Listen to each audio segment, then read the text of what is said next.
Pemerintah menetapkan alokasi anggaran program makan bergizi gratis di RAPBN 2025 sebesar 71 triliun rupiah. Tim gugus tugas sinkronisasi Prabowo Gibran menyebut angka 71 triliun cukup untuk memenuhi program andalan Prabowo itu di tahun pertamanya. Apa saja yang harus diwanti-wanti pemerintahan baru untuk memastikan anggaran dan program itu tepat sasaran? Lengkapnya dalam ulasan Istana bersama jurnalis Kompas TV Friska Clarissa.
Anggarannya aman bagi keuangan negara dan tidak menyisakan celah korupsi ke depannya.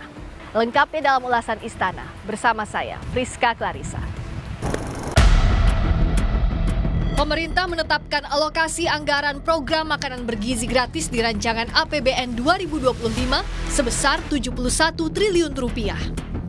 Menko Perekonomian Erlangga Hartarto menyatakan pemerintah dan tim Prabowo Gibran telah sama-sama sepakat dengan besaran APBN 2025 yang saat ini telah masuk dalam pembahasan di DPR.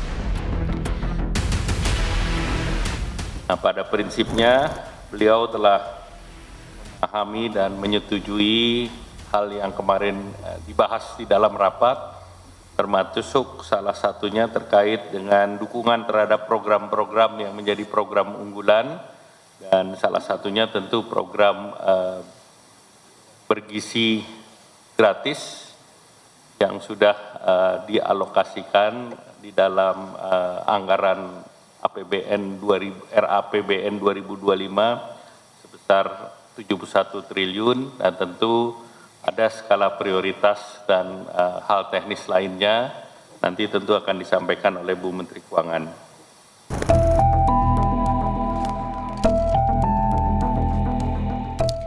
Di hari yang sama dengan sepakatnya pemerintah bersama tim Prabowo soal anggaran makan bergizi gratis, Presiden Jokowi memberi perhatian khusus mengenai pentingnya stabilitas politik jelang pergantian pemerintah agar berjalan mulus. Jokowi bilang jangan sampai ada turbulensi politik. Hal itu disampaikan Presiden di hadapan menterinya saat sidang Kabinet Paripurna soal ekonomi di Istana Negara. Pada kesempatan itu, Prabowo sebagai Presiden terpilih pun duduk bersebelahan dengan Presiden Jokowi.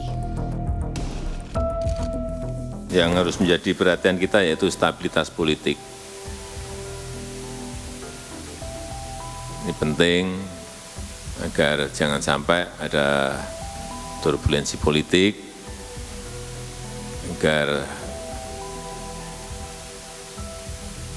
transisi dari kepemerintahan sekarang ke pemerintahan berikut ini mulus dan baik, itu yang selalu dilihat oleh dunia internasional.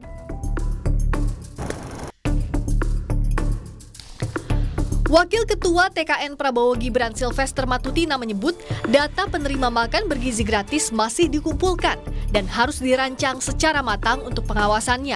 Namun perkiraan ada sekitar 84 juta penerima manfaat dengan prioritas pembagian tahap awal yang berada di daerah tertinggal, terdepan, dan terluar. Tapi sudahkah ada rencana teknisnya, detailnya untuk berapa orang misalnya di tahun pertama, di mana saja secara lebih rinci?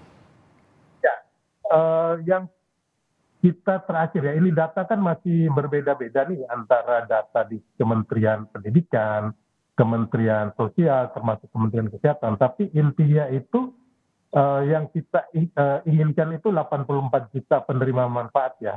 Terdiri dari ibu hamil, bayi, anak SD, TK, SMP, SMA, bahkan sampai pesantren. Tapi kembali lagi nanti kita lihat memang benar-benar mana yang lebih mendesak gitu loh. Jadi kita juga tidak mau akhirnya program ini menyasar kaum yang gizinya sudah cukup baik ya, terutama di perkotaan dan kota besar. Jadi intinya kembali lagi kita mencoba yang 3M yang terluar, ya kan, terasing dan terbelakang lah, itu yang di luar.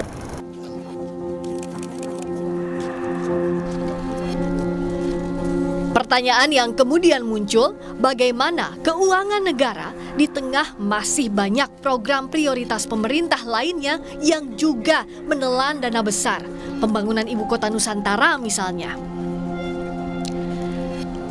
Lembaga Riset Independen Institute for Development of Economics and Finance atau INDEF mewanti-wanti, maksimalisasi defisit seperti yang dilakukan pemerintah saat ini dapat berisiko terhadap bertambahnya akumulasi utang negara.